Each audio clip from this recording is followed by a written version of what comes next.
Student সমস্ত ছাত্রছাত্রীকে welcome. আজকে আমরা তাপগতিবিদ্যার বেসিক কনসেপ্ট নিয়ে আলোচনা করব। যে তাপগতিবিদ্যার বেসিক যে কনসেপ্টটা, যে কনসেপ্টের উপরে তাপগতিবিদ্যা তৈরি, সেই কনসেপ্ট আমরা আলোচনা করব।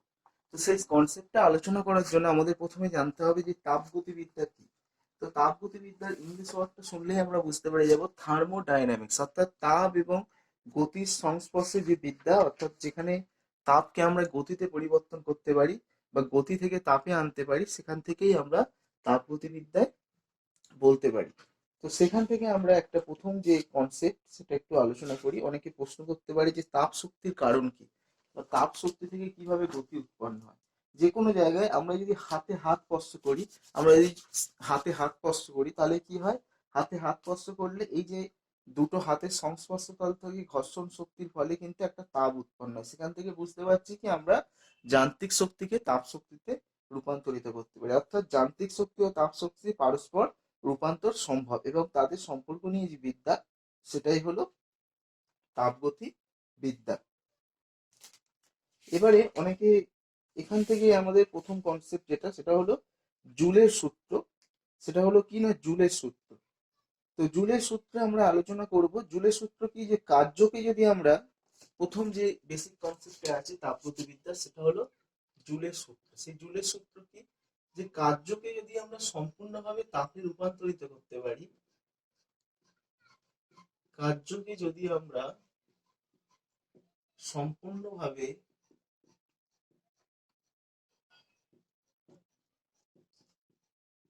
তাপে রূপান্তরিত করতে পারি,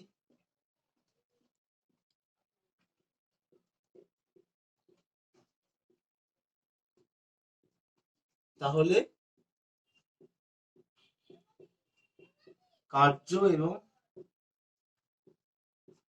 তাপ পরস্পরের সমানুপাতিক হয়। তাহলে আমরা কি বলতে পারি, তাহলে যে উৎপন্ন কৃতকার্য বা আমরা কার্য বলতে পারি, সেই কার্যকে আমরা কি বলতে পারি, কি উৎপন্ন, তাহলে কৃতকার্য এবং উৎপন্ন তাপ, কি হবে, পরস্পরের সমানুপাতিক হবে,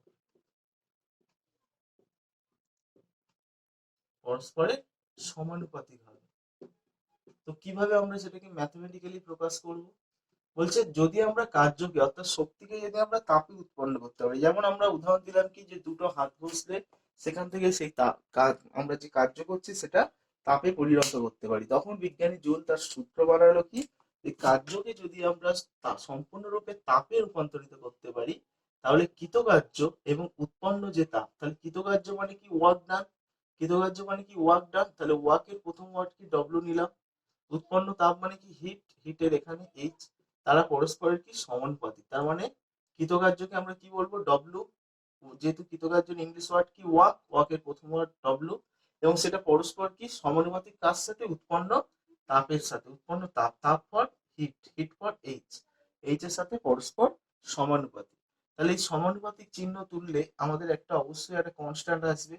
এটা কে আসার কথা, কিন্তু বিজ্ঞানী জুল যেহেতু করেছে, সেই বিজ্ঞানী জুলের নাম অনুসারে প্রথম ওয়ার্ড যে, সেই জন্য এখানে আমরা জে লিখি। তাহলে ডব্লিউ ইকুয়াল টু কি, জে এইচ। তাহলে এখান থেকে যদি আমরা জে বার করি, কি হবে, ডব্লিউ বাই এইচ। এবং এই জে কে কি বলা হয়, এই জে কে কি বলা হয়, তাপের যান্ত্রিক তুল্যাঙ্ক। কি বলা হয় জে কে, তাপের যান্ত্রিক তুল্যাঙ্ক।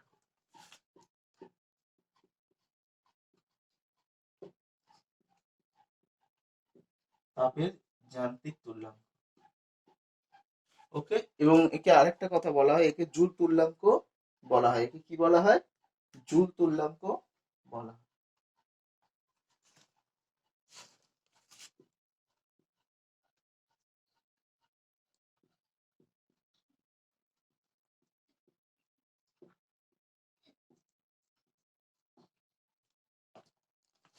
ইংলিশে বলা হয় কি, কি মেকানিক্যাল ইকুইভ্যালেন্ট অফ হিট। তাপের জ্বলন তুল্যাঙ্ক কি বলা হয়, মেকানিক্যাল ইকুইভ্যালেন্ট অফ।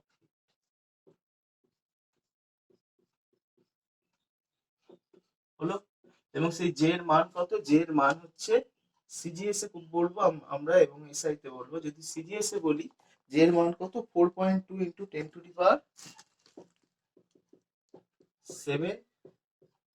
দেখো উপরে কি আছে ডব্লিউ, নিচে হচ্ছে এইচ। তাহলে ডব্লিউর একক কি আর, আর এইচ এর একক ক্যালোরি, তার মানে আর পার ক্যালোরি যে এর একক হবে আর পার ক্যালোরি। আর যদি আমরা এসআই পদ্ধতিতে করি, এর একক জুল, এর একক জুল, তাহলে জুল জুল কেটে দিলে এসআই পদ্ধতিতে একক কি হবে, এসআই পদ্ধতিতে এর কোনো একক হবে না, এসআই পদ্ধতিতে এর মান ওয়ান, এসআই পদ্ধতিতে এর মান কি হবে ওয়ান হবে। হলো।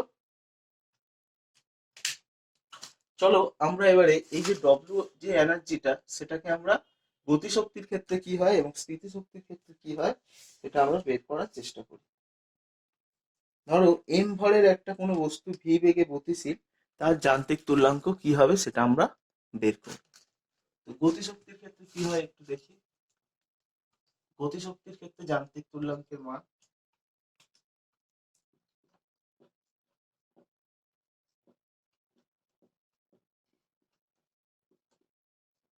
এবং এখান থেকে অঙ্ক প্রচুর আসে, প্রতি বছর আসে।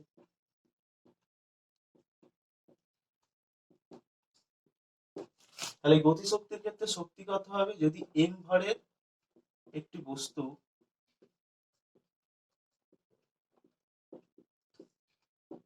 ভি গতিবেগে গতিশীল হয়,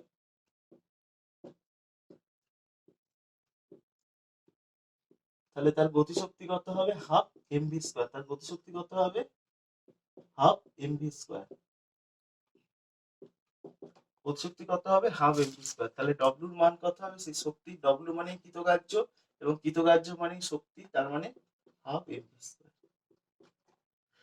আচ্ছা এইচ এর মান কত হবে, এইচ এর মান কত হবে সেটা যদি আমরা জানতে চাই তখন আমাদের ক্যালোরিমিতির নীতি ভাবতে হবে। ক্যালোরিমিতির নীতি অনুসারে কি কথাই বলছি, যে একটা বস্তুকে আমি ছুড়লাম, এম ভরের বস্তু ভি বেগে আমি ছুড়লাম, সেই বস্তুটা গিয়ে ধরো পুকুরের জলে আঘাত করলো, তাহলে পুকুরের জলের উষ্ণতা ছিল ধরো T1, যে আঘাত করলো সেই তাপমাত্রাটা বেড়ে হয়ে গেল T2, তাহলে অবশ্যই কি তাপমাত্রার একটা পরিবর্তন হবে, সেটা কার সাপেক্ষে পরিবর্তন হবে, সেই জলের সাপেক্ষে।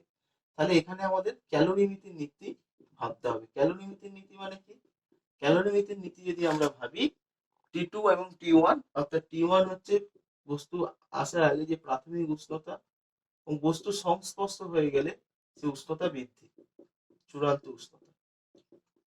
এবং এস কি, এস হলো আপেক্ষিক তাপ, এস হলো কি আপেক্ষিক তাপ। আমরা ক্যালোরিমিতির নীতি কি বলেছি, যে দুটো ভিন্ন বস্তু, ভিন্ন তাপের বস্তু পরস্পরের সংস্পর্শে ততক্ষণই থাকবে এবং তাদের মধ্যে তাপের আদান প্রদান ততক্ষণ চলবে। ক্যালোরিমিতির নীতি কি, যদি একটা ধরো 20 ডিগ্রি সেলসিয়াসের বস্তু থাকে, একটা 30 ডিগ্রি সেলসিয়াসের বস্তু থাকে, তো এদের মধ্যে তাপের আদান প্রদান ততক্ষণ চলবে যতক্ষণ না এদের যোগফল বাই 2, মানে দুজনের তাপমাত্রা 25 ডিগ্রি সেলসিয়াস হয়, ততক্ষণ কিন্তু এদের তাপের আদান প্রদান চলবে। তার মানে এদের তাপটা আলটিমেটলি কি হবে T2 মাইনাস T1 বাই 2। সেই রকম এরকম কনসেপ্ট থেকে আমরা যদি বলি এদের ক্যালোরিমিতির নীতির মান কত হবে, যত ভরের হচ্ছে বস্তু, সেই বস্তুর আপেক্ষিক তাপ, এবং সেই আপেক্ষিক তাপকে আমরা কি বলি এস, এবং তাদের উষ্ণতার পরিবর্তন। তাহলে এইচ এর মান কত হবে, এইচ এর মান হবে M S T2 minus T1, M S T2 minus T1, M S T2 minus T1। হলো। তাহলে আমরা কি পেয়ে গেলাম, ডব্লিউ পেয়ে গেলাম, এইচ পেয়ে গেলাম। তাহলে আমরা বসিয়ে দেবো হাফ এম ভি স্কোয়ার। আমরা সূত্র কি জানি, যে W equal to J H, W equal to কি জে এইচ। আমি জানি অনেকে বুঝতে অসুবিধা হচ্ছে, যাদের বুঝতে অসুবিধা হচ্ছে অবশ্যই তোমরা তাপের চ্যাপ্টারটা পড়ে নাও, M S T2 minus T1 কিভাবে আসছে, তখন আরো বেসিক্যালি আরো ভালো বুঝতে পারবে। তাহলে ডব্লিউ ইকুয়াল টু কি হাফ এম ভি স্কোয়ার, এবং জে এর মান আমরা বার করবো, তাহলে এইচ এর মান কত M S T2 minus T1। তাহলে বোথ সাইড থেকে আমরা কি করতে পারি, এম এম কেটে দিতে পারি। তাহলে শুধু ভি এর মান বার করব কিভাবে, শুধু জে এর মান বার করব কি করে, তাহলে জে ইকুয়াল টু এদিকে কি আছে ভি স্কোয়ার বাই 2, আর নিচে এই এস T2 মাইনাস T1 হয়ে যাবে, মানে 1 by S T2 minus T1। তাহলে জে এর মান কত V square by 2s T2 minus T1, V square by 2s, V square by 2s T2 minus T1। এবং এটাই হলো কি, যদি এম ভরে বস্তু ভি গতিবেগে গতিশীল হয় তার যান্ত্রিক তুল্যাঙ্কের মান, অর্থাৎ গতিশক্তির ক্ষেত্রে যান্ত্রিক তুল্যাঙ্কের মান এক্সামে আসে, এবং এখানে অঙ্ক তো বলে বলে একটা অঙ্ক আসবেই। সুতরাং ভালো করে তোমরা এটা দেখো এবার আমরা স্থিতিশক্তির ক্ষেত্রে কি হয় একটু বার করে নিই। গতিশক্তির ক্ষেত্রে আমরা করলাম, স্থিতিশক্তির ক্ষেত্রে যান্ত্রিক তুল্যাঙ্কের মান কি হয় দেখে নিই। তাহলে ধরে নাও এম ভরের একটা বস্তু, যেহেতু স্থিতিশক্তি, এম ভরের একটি বস্তু এই উচ্চতায় জি অভিকর্ষ ত্বরণে ছোঁড়া হয়েছে।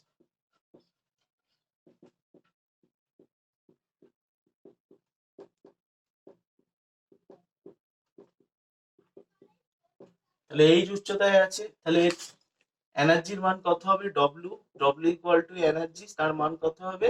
M G H. কেন এম জি হয়? এইচ হয় কার্যক্ষমতা শক্তি থেকে পড়ে নিও, যে স্থিতিশক্তির মান কি হয়? ভর ইন্টু অভিকর্ষ ত্বরণ ইন্টু উচ্চতা।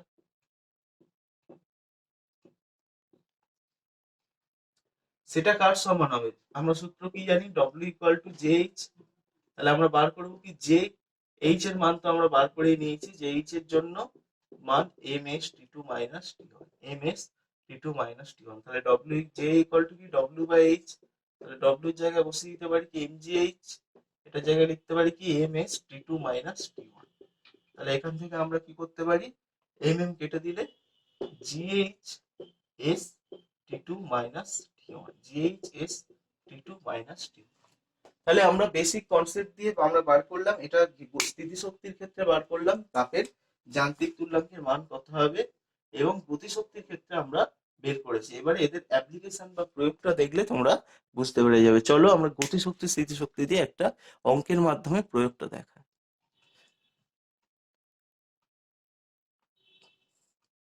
যে কনসেপ্টটা বললাম তার উপর একটি অঙ্ক করার চেষ্টা করি। এটা গতিশক্তির অঙ্ক। বলেছে কি যে 42 কেজি ভরের একটি উল্কাপিণ্ড পৃথিবীর বায়ুমণ্ডল অতিক্রম করার সময় তার বেগ 15 কিলোমিটার পার সেকেন্ড থেকে 5 কিলোমিটার সেকেন্ড হয়ে গেল, এতে কি পরিমাণ তাপ উৎপন্ন হলো? তাহলে সেই উল্কাপিণ্ড পৃথিবীর বায়ুমণ্ডল থেকে অতিক্রম করার সময় বেগের পরিবর্তনের জন্য যে গতিশক্তিটা সেটা আমরা বার করব।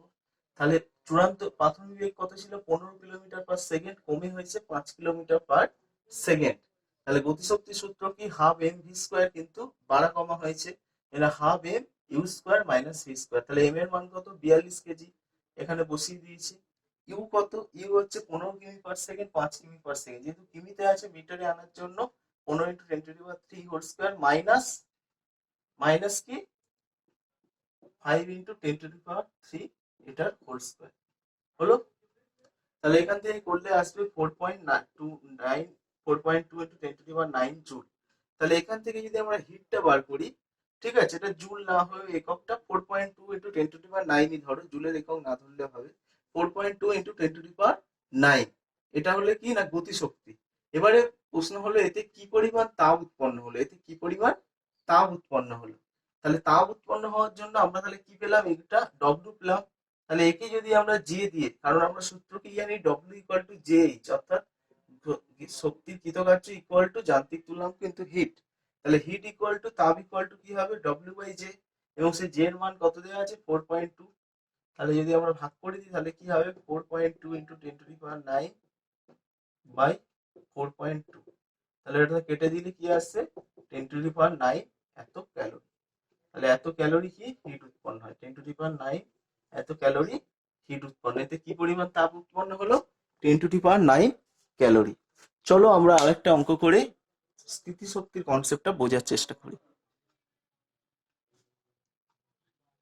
আমরা একটা গতিশক্তি দিয়ে অঙ্ক করেছিলাম, এবারে একটা স্থিতিশক্তি দিয়ে অঙ্ক করি। দেখো বলছে 1 কেজি ভরের কোনো একটি বস্তু 1 কিলোমিটার উচ্চতা থেকে মাটিতে পড়লো, সমস্ত শক্তি তাপে রূপান্তরিত হলে কত তাপ উৎপন্ন হবে? তাহলে বস্তুর ভর কত? বস্তুর ভরকে আমরা এম ধরেছি, এবং সেটা কত? 1 কেজি।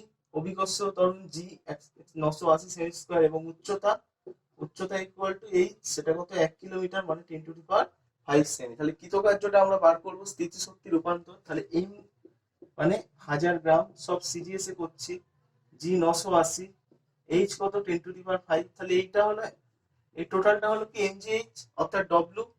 তাহলে আমরা কি জানি? W equal to J H, আমরা বার করবো কি এইচ। তাহলে এইচ ইকুয়াল টু কি? W by J. তাহলে এখান থেকে যদি আমরা জেটাকে ভাগ করে দিই, এই টোটালটাকে যদি জে দিয়ে ভাগ করে দিই, তাহলে আমরা কি পাবো? হিট পাবো। তাহলে আমরা কি পাবো? হিট পাবো। তাহলে আমরা কি পাবো? হিট পাবো। তো আমরা সেটা করব। এখানে আর করছি না, ডব্লিউ এটা, তাহলে এইচ ইকুয়াল টু কি ডব্লিউ বাই জে। তাহলে আরেক লাইনে এগুলো সব করলে মোটামুটি হবে, এটা ধরো 10⁻³ 10⁻⁵, তার মানে 90 ইন্টু 10⁻৯ এরকম একটা হবে। আর এটা কত, যে কত 4.2 ইন্টু 10⁻7 ক্যালোরি। তাহলে ভাগ করলে কত হয়, W by J, W by J কে যদি আমরা ভাগ করি তাহলে এটা ভাগ করলে টোটাল কত পাবো, 2333.33 ক্যালোরি হলো। তাহলে দুটো অঙ্কের মাধ্যমে কিন্তু আমরা জুলের সূত্রের অ্যাপ্লিকেশনটা মোটামুটি বুঝতে পেরে গেলাম।